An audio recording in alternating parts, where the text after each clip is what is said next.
हे मी परत परत त्यांचं नाव का घेते, कारण जेव्हा पहिलं मला कळलं की शशांकचे ते मामा आहेत आणि त्यांच्या पहिल्यांनी आम्ही नाव घेतल्याबरोबर इतकी माहिती त्यांची यायला लागली, त्यांच्या भ्रष्टाचाराची माहिती यायला लागली, त्यांच्या कारनाम्यांची माहिती यायला लागली, त्यांनी कसं कसं या कुटुंबाला मदत केली होती त्याची माहिती यायला लागली.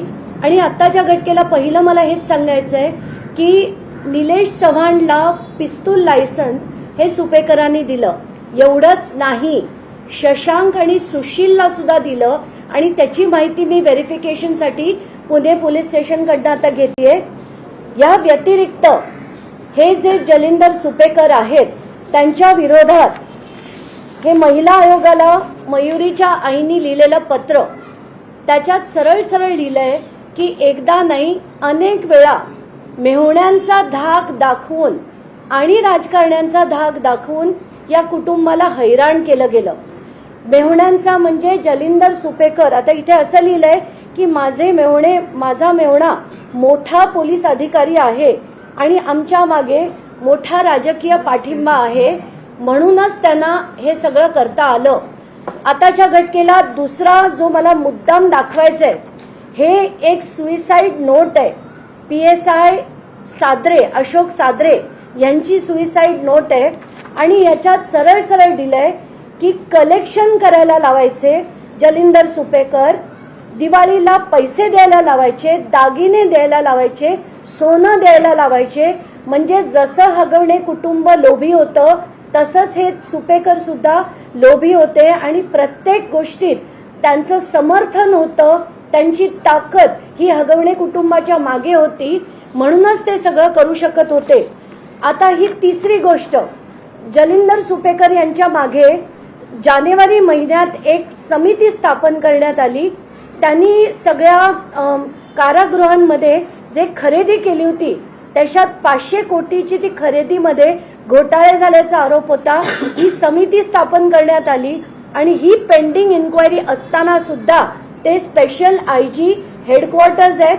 एवढंच नाही तर त्यांच्याकडे नागपूर, नाशिक, कोल्हापूर हे सगळेच्या सगळे कारागृह त्यांच्याकडे.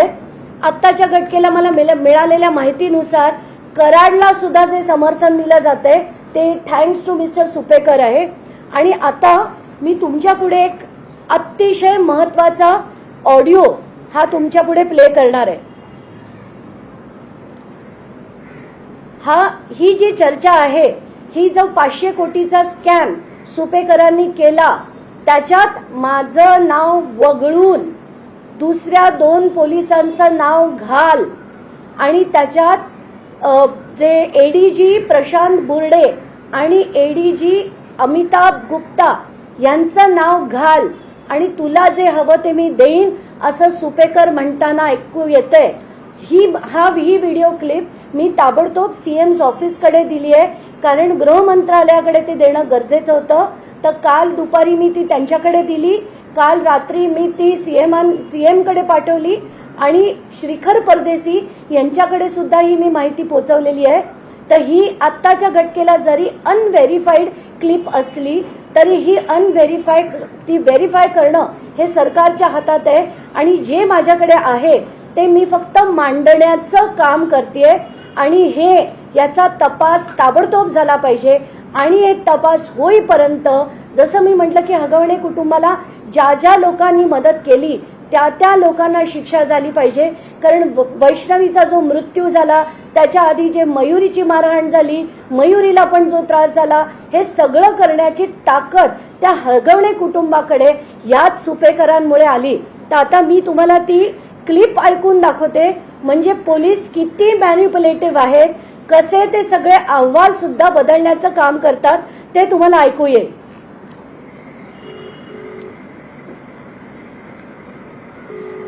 हॅलो साहेब. हॅलो साहेब बोला की. हॅलो साहेब बोला ना, फोन केला. हो काय बोलणं चालू आहे का साहेब? मीटिंग नाही संपली अजून? हे मीटिंग चालू आहे साहेबांची आज. मी बोललोय त्यांना, थांब म्हटलं मला. नाही नाही, त्याच्यात माझं नाव कशाला टाकतो? ते बंद होतं. त्याच्यात माझं नाव कशाला टाकतो तुम्ही कारण नसताना? तुमच्या नावाचं माझा काही संबंध आहे त्याचा. ऐका ना, मी साहेबांना बोललो नाही अजून काय, म्हणजे फक्त सांगितलं असं असा फोन आला होता म्हणून साहेबांनी मला 5 मिनिट थांबायला सांगितलं. अरे पण कसं आहे, सुपेकरांच्या हातात काहीच नाही ना, विनाकारण आमचं नाव कशाला हे करतात ते. बरोबर आहे साहेब, हे सगळं मला कळतं, पण साहेबांना मी काय सांगणार असा विषय नाही. अरे पण ते निवेदन बनवताना त्याच्यावेळी तुम्ही सांगायला पाहिजे ना यांचं नाव नाही का. मी बोलतो साहेबांना, तुम्हाला फोन जोडून देतो फार तर. नाही निवेदन म्हणजे लेखी आहे का तोंडी आहे सगळं? लेखी तोंडी सगळंच आहे. मग त्यात माझं नाव कट कसं करणार तुम्ही आता निवेदनामध्ये? निवेदनमध्ये मी सांगतो साहेबांना, तुम्ही बोला साहेबांना माझं नाव काढा म्हणून.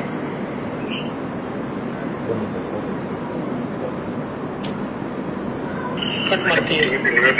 निवेदन कट दुसरं तयार करा ना, माझं नाव घेऊ नका. साहेबांचा त्याचा विषय ना ते. बरोबर आहे, पण मी त्यांना बोलतो साहेबांना. त्यांना म्हणून साहेब प्रश्न नाही, तुम्ही फक्त कॅन्टीनचा विषय का रेस्टॉरंटचा पण विषय घ्यायचा? काय काय विषय घेतला? काय आता त्यांनी निवेदन काय केलं मी वाचलं नाहीये, ते आताच निवेदन फक्त मला दाखवलं त्याने ओझरतं सगळं, त्यात तुमचं नाव दिसलं मला. नाही रेशनिंगचं पण आहेत का व्यापारी त्याच्यामध्ये? त्यात कॅन्टीन आहे, रेशन आहे, जीएमच्या खरेदी तुमचं सगळं आहे. एक काम करा त्याच्यामध्ये, मग त्याच्यामध्ये आता ऐका, साहेबांनी माझं नाव नका, माझं नसतं. तुम्हाला आम्हाला काय फायदा होईल साहेब? मला काय फायदा होईल साहेब? फायदा करणार की तुम्हाला बोललो ना काल मी, फायदा करून देणार ना 100%. ठीक, मी बोलतो साहेब. शेट्टी साहेबांना ठीक आहे. ओके. आणि ईडीचे नवीन आलेले त्यांना भेटायला या म्हणून विषय करून टाकून चर्चा करू. हे आहेत जलिंदर सुपेकर, जे आत्ताच्या घटकेला सगळी कारागृह महाराष्ट्रातली जी बहुतेक मोठी कारागृह आहेत ती यांच्या हातात आहेत.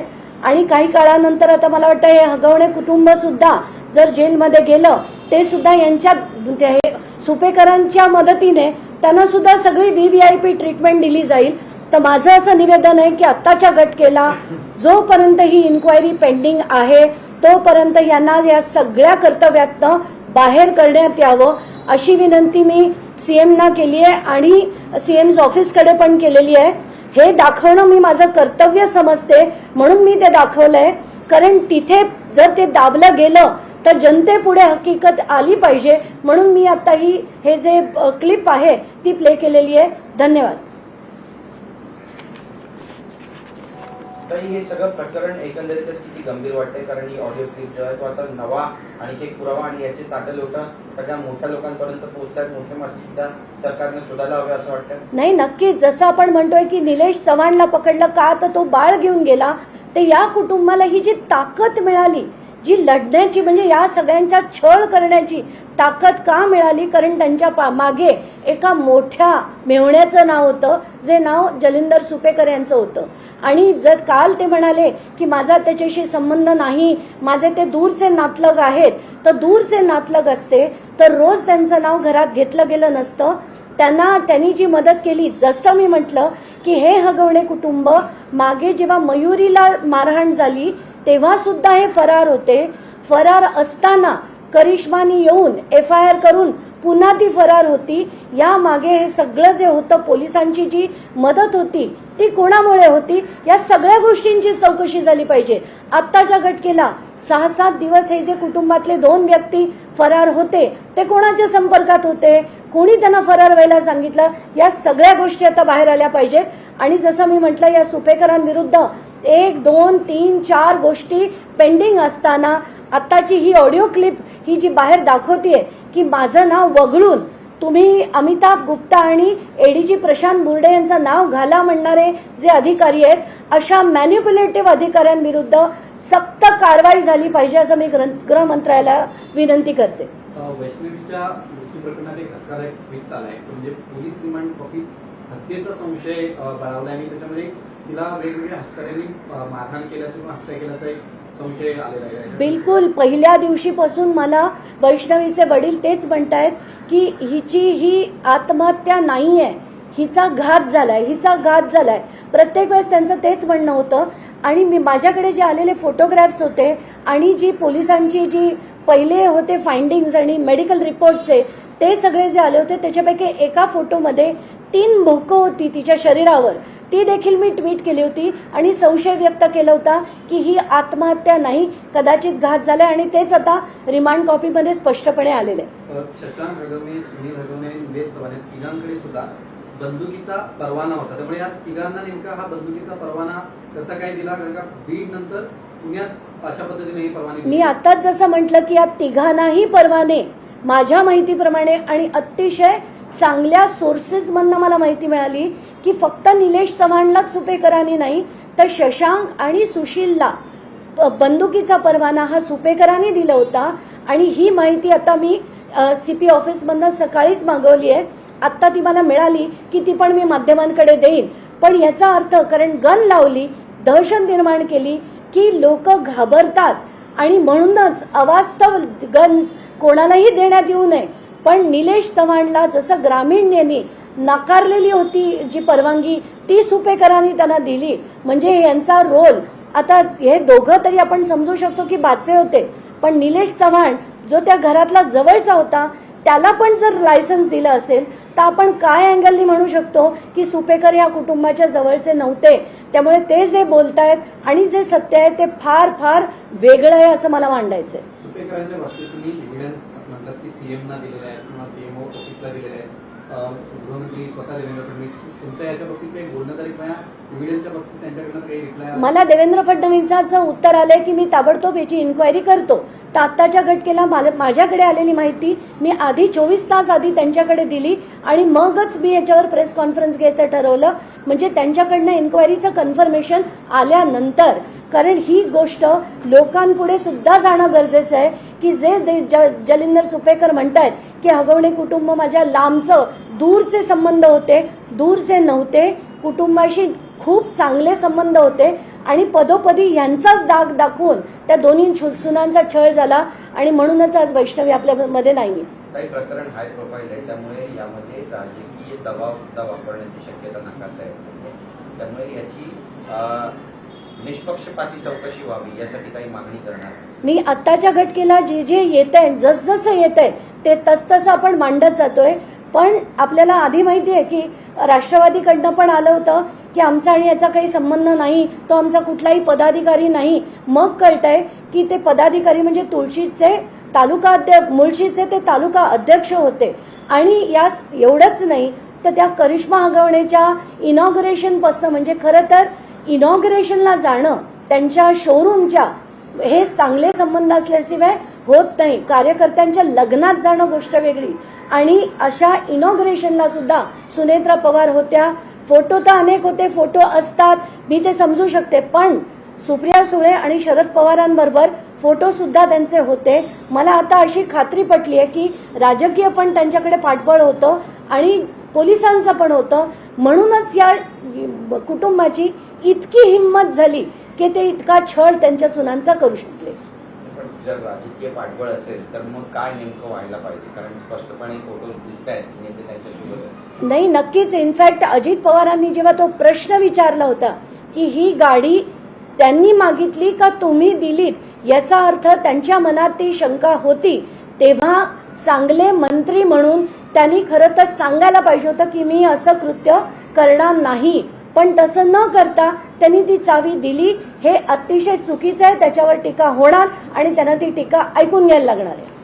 पण अजित पवार आता म्हणतायत की आम्ही कुणाच्या लग्नात जातो तर ती चूक आहे का कुणासोबत? एवढंच नाही तर अजित पवार जे आता म्हणाले त्यांच्या एका मीटिंगमध्ये, ज्याच्यावर लोकांचा हशा पिकला की मी काय फक्त लग्नात गेलो आणि माझ्या मागे लचाण लागलं, ही काय भाषा झाली? इतक्या मोठ्या विषयावर, इतक्या संवेदनशील विषयावर तुम्ही असं भाष्य करता, हे तुम्हाला उपमुख्यमंत्री म्हणून बिलकुल शोभत नाही. ही महाराष्ट्राची गरिमा नक्कीच नाही. सुपेकर प्रकरणामध्ये गृहमंत्री किती स्वतः सिरियस आहेत किंवा त्यांनी किती ही गोष्ट मनावर घेतली तुमचा हे सगळे एव्हिडन्स दिल्यानंतर? आत्ताच्या घटनेला मला माहित नाही. माझं काम होतं त्यांच्यापर्यंत पोहोचवणं, त्यांच्या ऑफिसकडे देणं आणि योग्य माणसाच्या हातात देणं. ते मी आत्ताच्या घटनेला श्रीकर परदेशींकडे पाठवले, सीएमकडे पाठवले. त्यांच्याकडनं अश्युरन्स आले की I will look into it immediately.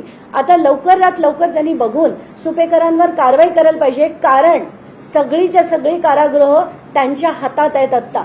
ते त्यांच्यावर कारवाई नक्कीच झाली पाहिजे. सुपेकरांच्या बाबतीत अजून काही पुरावे तुमच्या हाती आलेत का किंवा ते टप्प्याटप्प्याने काही पुढे आणणार आहात का? आता ऑलरेडी आलेले आहेत. एवढंच नाही तर एक मोठा राष्ट्रवादीचा असाच प्रकरण माझ्याकडे आता काल रात्री आलंय, काल रात्री उशिराने. त्याच्यावर मी आता काम करते आणि 1 किंवा मॅक्सिमम 2 दिवसात पुराव्यासकट मी दाखवणार आहे की हे राष्ट्रवादी जो पक्ष आहे तो कोणाकोणाला माहिती असून सुद्धा कोणाकोणाला पाठीशी घालतोय, त्यांच्या सुनांचा कसा छळ होतोय हे सुद्धा त्यांना माहिती असून अशा लोकांना ते पदावर ठेवतायत. आणि एवढंच नाही तर त्यांच्याकडनं निवडणुकीची जबाबदारी सुद्धा अशा लोकांकडे देत आहेत. याचा खुलासा मी लवकरच करेन.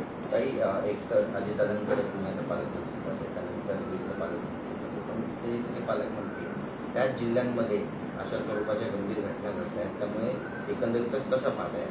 नाही, प्रत्येक ठिकाणी आपण बघतोय, मग ते बीड असो पुणे असो, सगळीकडे इतक्या मोठ्या प्रमाणात जिथे जिथे राष्ट्रवादी प्रकरण आहे तिथे तिथे फार जास्त प्रमाणात गुंडगिरी, गँग्स, टोळ्या हे सगळं वाढत चाललंय. पुण्यात याच्या आधी कधीही टोळ्या नव्हत्या, पण आताच्या घटकेला आपण कोयता गँग एवढी मोठी झाली आहे, तिथे किती गँग वॉर्स होत आहेत. रात्रीचे व्हिडिओ सगळे तुम्ही माध्यमं दाखवतायत. मला असं वाटतं की आता गृह मंत्रालयाला याची दखल घेण्याची फार गरज आहे आणि जिथे जिथे हे सगळं होतंय ते बंद करण्यासाठी पण त्यांनी मेहनत घेतली पाहिजे.